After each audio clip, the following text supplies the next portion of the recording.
digitizing all of the records that we still have available to us here. That was going, as I was saying to somebody earlier, costs about $150,000 a year to operate this site.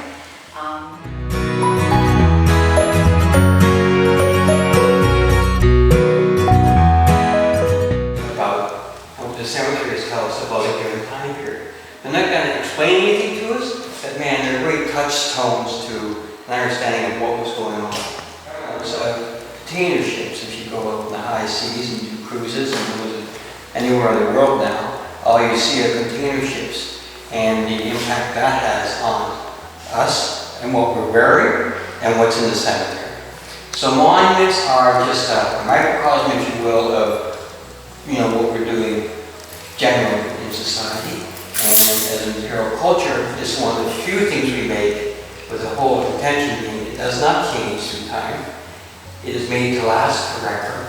It is like the old homes, but homes have lives of their own, right? They get changed and transformed. So monuments and cemeteries don't. That's the whole intention. So we'll walk around for a couple hours. It's a beautiful day. Let's get the sun shining. Let's get the blood flowing and see what's going on and what examples we have here in Prince Edward County. So in that time period, you've got individual grave markers. Right? With the transition from an individual grave marker, might be 2 or 3 names on it, but those colonial tablets were for an individual. And in some cemeteries in this area, you weren't buried with your family, you were buried next to a neighbor. So as pioneer society, your ability to get along with your neighbors and to share back and forth was more important than differentiating yourself from the herd.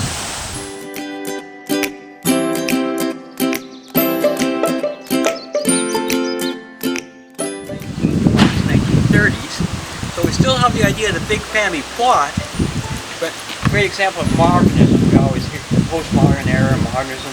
Well, modernism starts beginning in the 20th century.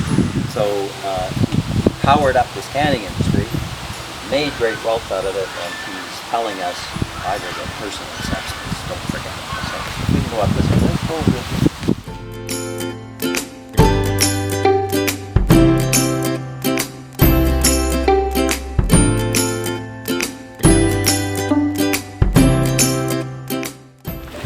I alluded to the idea of the cap job. Here's a much more modest one, the Pharaoh one versus this, right? This is all carved by hand.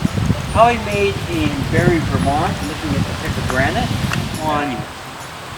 If you look over here, looks like an obelisk. There's 3 right through here, these granite obelisks.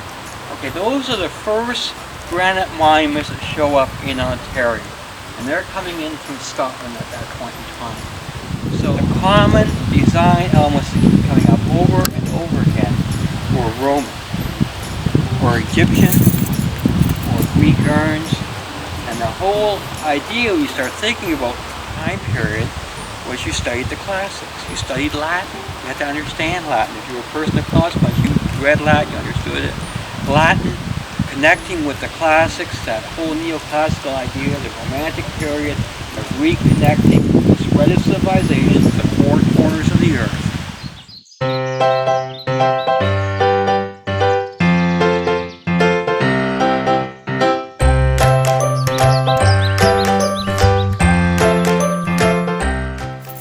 On we go, tally ho!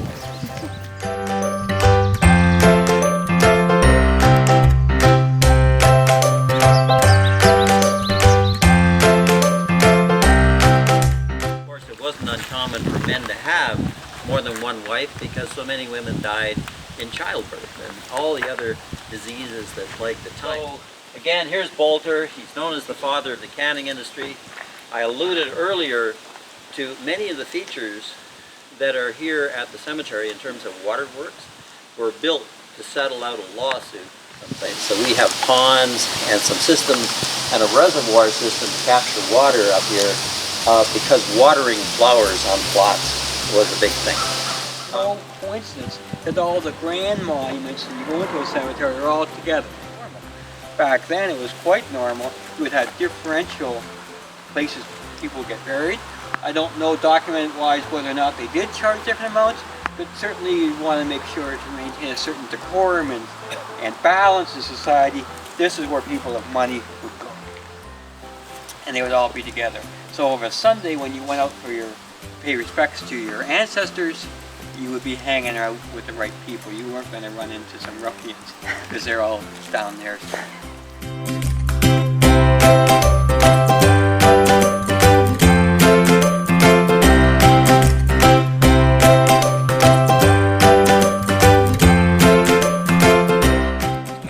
This belongs to Thomas Kinney. He was known as Tom Tin Can Kinney.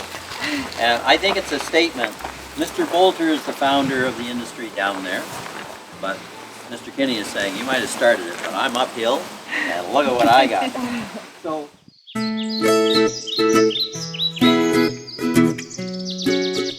Picton or any smaller city in Ontario with a branch plan, there's a certain economic, right?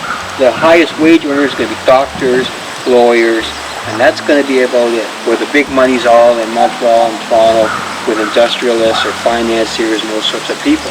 But back then, you had a much more vertically stretched out idea of wealth in each community, and they show up in the cemetery. We gotta go.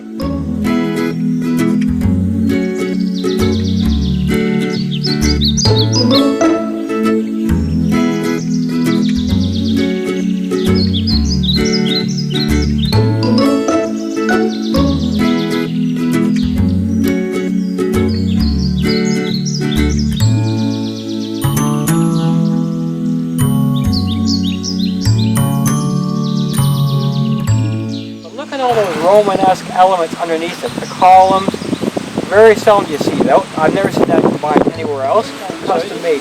That monument, as you stand, and that piece of topography is perfectly straight. That was installed in the 1860s, it has not moved an inch. Same as this one. So not only were people willing to spend money above ground to make sure the job was done right, they were willing to spend the money below ground to make sure it didn't fit. Well, let's just take a look.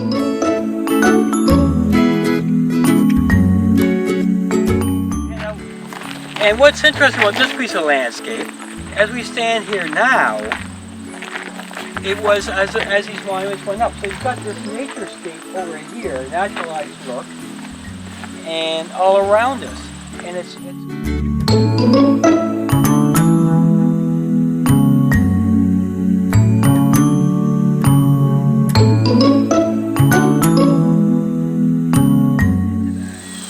the 1860s over in Belleville, they opened up their cemetery, like this one, and they knew there was a large demand for places, and they made the decision the plot to be sold by lottery to get away from the whole problem of people wanting to be buried next to this family. I don't want to be buried next to that. I don't want to get buried next to these people. They said it's all going to be done by a lottery.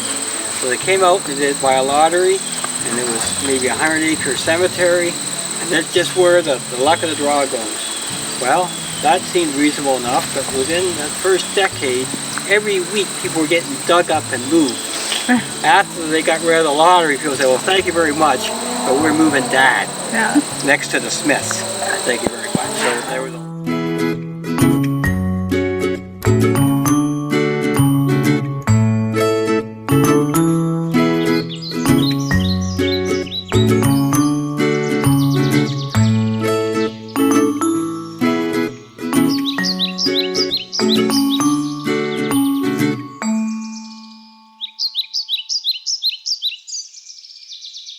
This is the only one that's kind of the dominant angel that we have.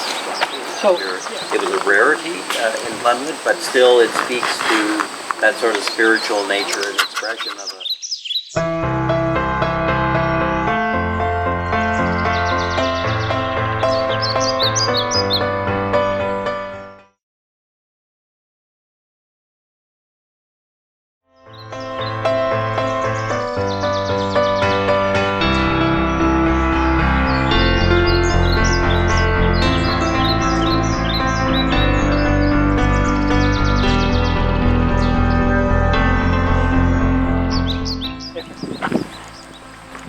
Interesting challenge you face with these because they're marble, they're calcium carbonate, they're going to deteriorate through time. They do.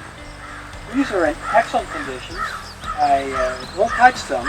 They were recently restored by someone that used There's always controversy over what to do with marble tablets. Inside, you'll see the veining. It's limestone. So eventually that will start to split out.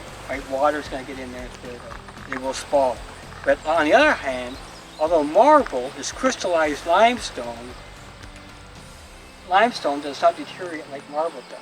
So although it's calcium carbonate, some different physical properties of the two, this deteriorates and softer, this does not. See, so this is locally made by someone in the area. It would have cost a fair bit of money. Remember at one point, folks from Montreal, I alluded to the monuments outside of Cornwall. They were made for the guys who made a lot of money in the fur trade. They would be same material, this wide, this high, same time period. So a lot of